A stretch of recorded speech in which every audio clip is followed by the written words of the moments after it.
The human named Lion stood at the edge of the vast crystalline hall, unsure if he should bow, kneel, or simply keep standing. The hall shimmered with soft blue light from the levitating lanterns that drifted like slow comets, each one humming with a soothing tone. He had been inside alien ships before, but nothing felt as grand as the heart chamber of the Valari Queens. The tall pillars seemed grown rather than built, alive with flowing lines of light that pulsed like veins. It was a palace made of starlight, yet it still left him uneasy. He had not expected an audience with the Queen at all.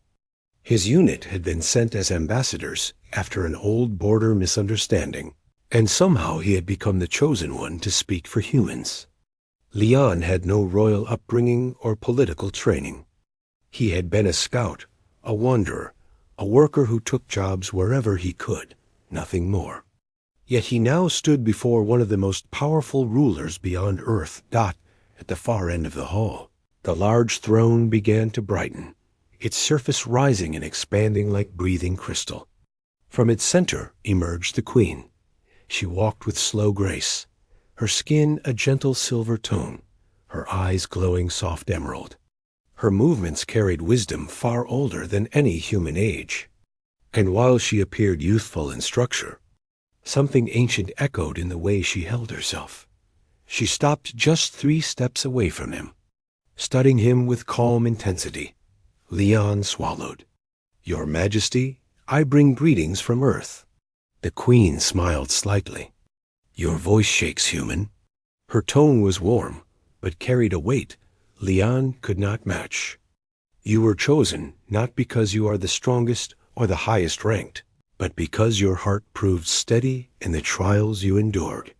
Leon hesitated. The trials had been accidental. He had saved 2 Valari youths from a collapsed tunnel the previous year, acting out of reflex rather than bravery. He never thought that simple act would be watched by alien eyes. The Queen circled in slowly.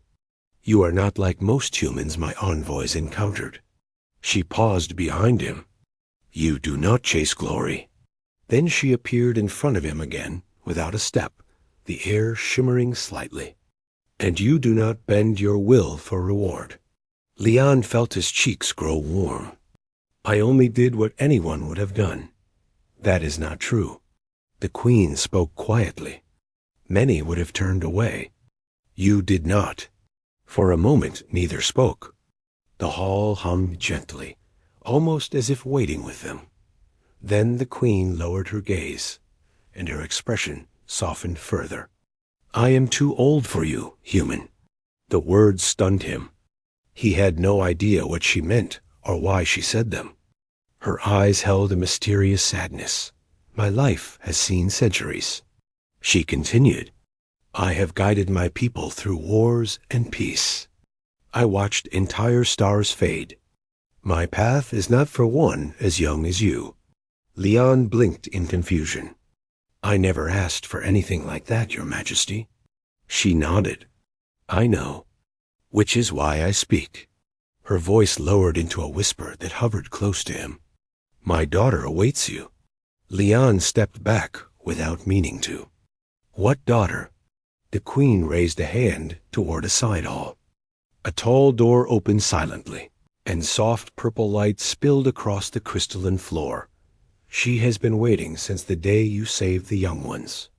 The Queen approached him once more. "Your courage reached her." She asked to meet the human who risked himself for strangers. She asked to understand the heart that moved you. Leon's chest tightened. He was not prepared for this. He had only been a visitor, nothing more. The Queen laid a gentle hand on his shoulder. "I do not command you. I only offer."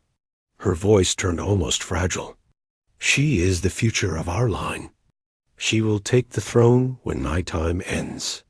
She must learn the value of those beyond our world." Leon looked toward the glowing doorway. "What if she does not like me?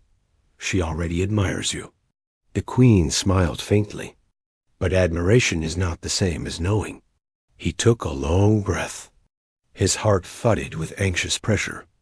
He had faced storms on distant moons and walked through territories filled with wild creatures, but this felt heavier than all of that. Go. The queen whispered. The path is yours to choose. Leon stepped toward the doorway. The moment he crossed the threshold, the hall behind him faded into silence. The halls of light inside the corridor, the purple glow came from crystal threads running across the walls like vines.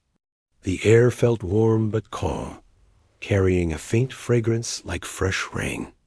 As he walked deeper, he heard soft footsteps ahead. From the other end of the hall, a figure emerged. She was tall, slightly taller than Leon, with shimmering blue-green markings across her arms and neck, glowing faintly like liquid stars. Her eyes held a soft brightness, not as ancient as the queen's, but curious, open, searching. Her long dark hair flowed in gentle waves, reflecting small sparks of light as she moved. She stopped a short distance from him. You are Leon. Her voice carried youth, hope, and a quiet confidence. Leon nodded. And you must be the princess. She smiled, a warm expression that felt genuine rather than royal. My name is Rila. She stepped closer, her eyes studying him with fascination. I have heard your story from the young ones you saved. They say you lifted the stone that trapped them, even though you were injured yourself. Leon rubbed the back of his neck. I was just in the right place at the right time. Rila held his gaze steadily.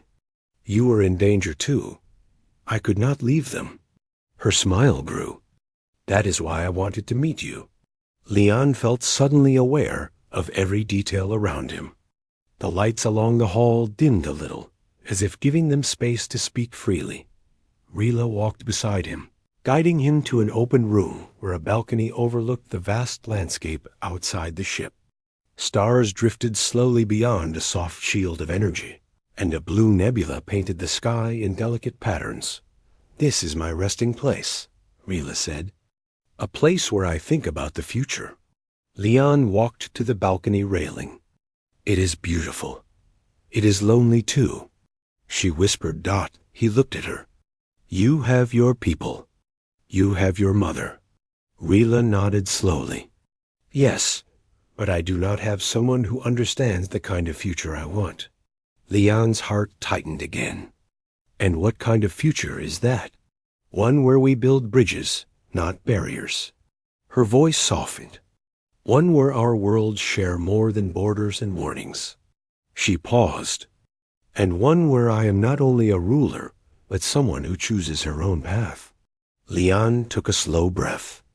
And you think I can help with that? I think you already have, she said quietly.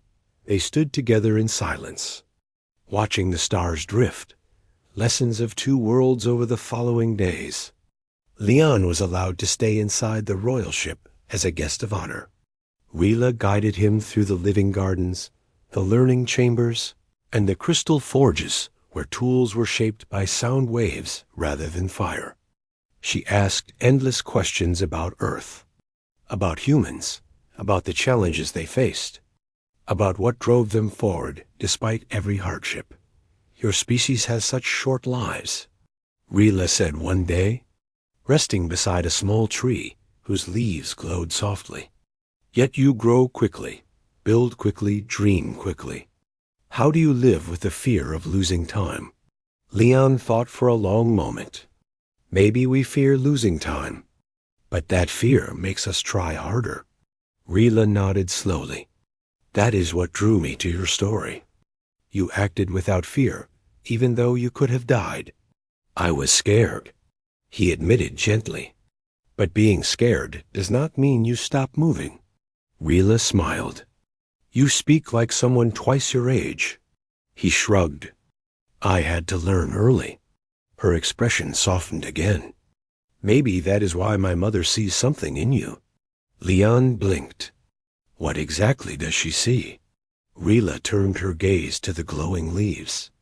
Strength without arrogance, courage without pride, and kindness without effort.